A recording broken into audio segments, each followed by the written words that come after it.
Yeah, so hello everyone, welcome back to the data science program. In this video we'll study about literals, what are literals and what are the data types it can hold. So I'll take you guys to the Google Colab notebook.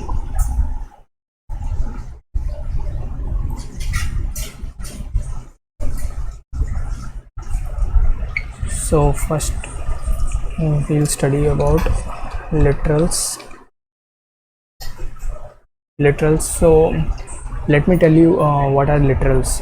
So till now we have studied if we are creating a variable by the name of a and we are storing the value 15.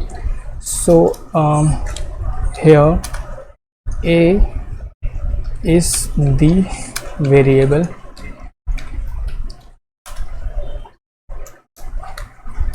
equals to is the operator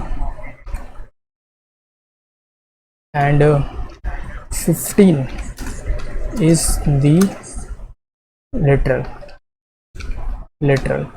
So 15 is the literal, that means whatever value we are giving to the variable, that is known as literals. So it can hold different data types. So literal can be of different data types, so we will study those data types one by one. So I'll create one more cell here.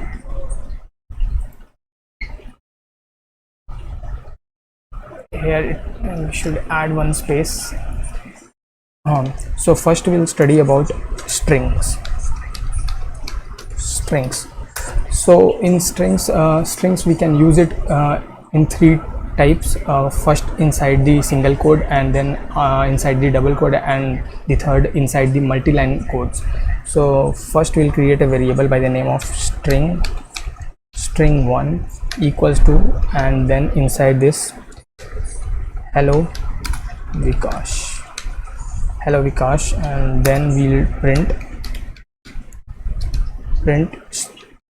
string1. Now we'll run the cell and we'll get output as hello Vikash. So this is the way we can print a string inside the single code. Now we'll create one more variable string2, and this time we'll use double quotes, and now we'll say hello Vikash Kumar Mishra,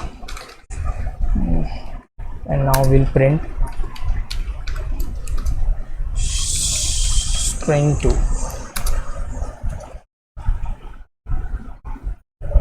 Okay, I think by mistake I've used caps, so I have to just write string again, string, and this print has to be in small letters because Python is case sensitive language, so you have to be super careful. Now we'll get the output as hello Vikash Kumar Mishra, and the third we can use string3 equals to, this time we'll use and then hi Vikash, how are you, and now we'll close this, and now we'll print string3. And whenever you're using multi-line, so you can use this syntax. See, we are getting the output. So that's about the string literal. Now we'll study about the binary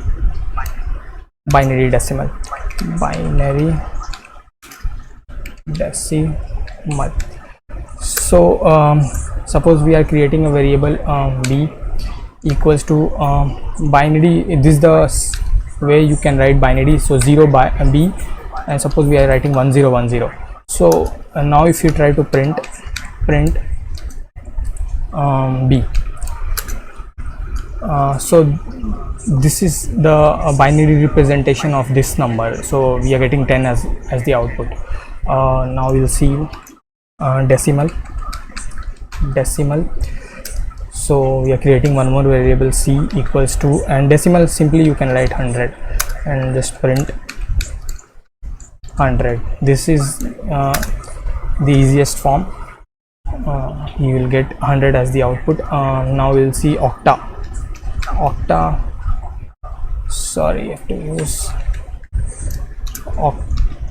octadecimal, and create one more variable by the name of d, and 0 o and 310 suppose we are using, and now we try to print d. So this is the syntax to use octadecimal. We have to use o in whenever we are using octadecimal. We have to use b, 0b, and then the binary representation after that. So 0o310 is the value of 200 in the octadecimal form. And now we'll see the hexadecimal. Will create one more variable, e equals to 0x, and now we'll 12c. We try to print, we'll print e, and we'll get the output as 30. So this is the representation of 300 in the hexadecimal form. So now till now we have completed strings and the integer form. Now we'll study about float. Suppose we are creating one float 1 and we are giving the value as 12.5. so we know float are the decimal forms, so we'll just print float 1, and we'll get the output as 12.5. and we'll create one more float 2, and now see how we can use float in one more way. I'll just write comment, and suppose we are using 12. First I'll show you guys directly. See 1.2 e and 3. That means what we are doing here is we are doing 1.2 into 10 to the power 3, and now we run this cell. Oh sorry, I did not print, so I have to print, otherwise you won't see the output. Print float 2. So this 1.2 e3 is the form where what we are doing here is we are doing multiplying 1.2 into 10 to the power 3, and same way you can use minus 10 to the power minus symbol. So we'll create one more variable, float 3 equals to 1.9, any decimal number of your choice, and we'll write e and minus 2, and now we'll print float 3. So here what we are doing is we are multiplying 1.9 into 10 to the power minus 2. So this is what we are doing here. So we'll run this cell and we'll get the output as 0. Whenever you are multiplying 10 to the power minus, then we will get very small number. So we have completed float as well. Now we'll study about Boolean.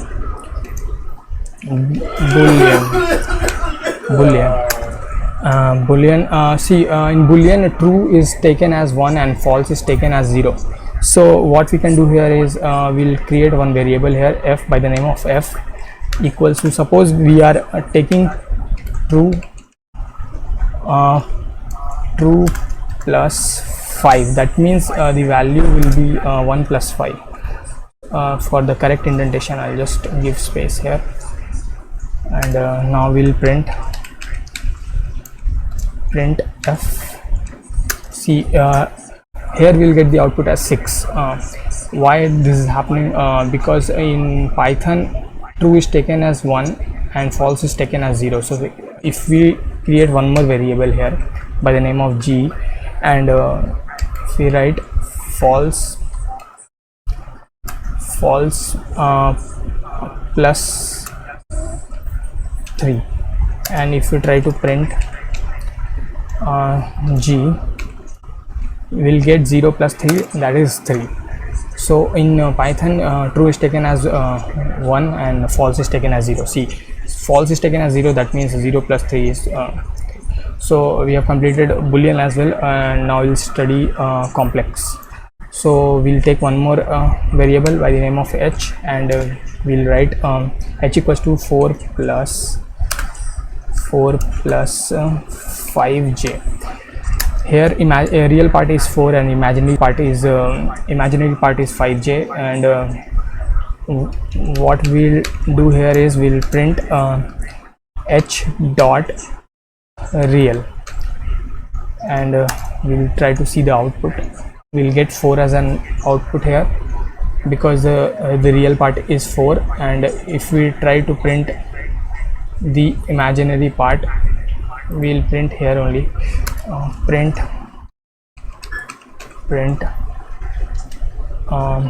h dot, this is the syntax to print imaginary part, h dot imag according to a variable name, and now we'll get 5j as the imaginary. C, 5 is the imaginary part and 4 is the real part. So we have completed complex as well, and now we'll study the last one, which is the none. So and the correct way to write none is you have to write none and should start with cap and then all the letters in small letter. So none. So suppose we are taking a variable I equals to none, and now if we try to print I, will get the result as none only. See, so what is the use of none here? So in Python we don't have the concept of variable declaration. So people who are from coding background, they already know, they have studied C, C++. So in those languages you have to declare the variable initially only. So in Python we don't declare the variable. Whenever we need a variable, we just create them. So so if you try to do variable declaration, you will get the error. I'll just show you guys. If we just try to if you try to declare a variable by the name of j, suppose we are taking one more variable as k equals to 15, l equals to 20, and now if you try to print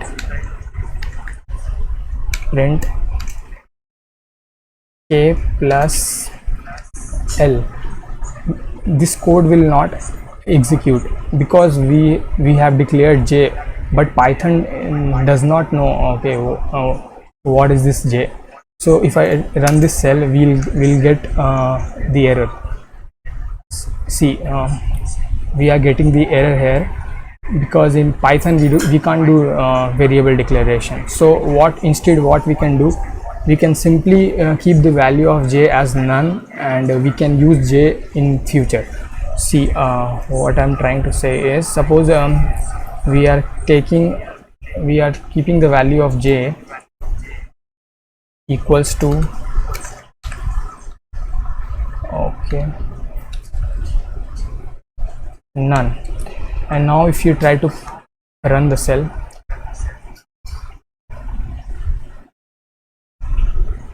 okay, there is a syntax mistake, so sorry about that. I have to rectify this. See, what I'm trying to say, maybe because my laptop is a bit slow, that's why. Suppose we are keeping k equals to 10 and j equals to none, and now if we try to run the cell, we'll get the output as 30 because the j value we have kept it as none. So we are not declaring the variable here, instead we are keeping the value of j equals to none. So that's about literals. We have covered all the data types in literals, strings, binary, hexadecimal, octadecimal, hexadecimal, and strings, none, boolean, floats. So that's about literals. I hope you guys liked the video. Thank you for watching the video. Thank you.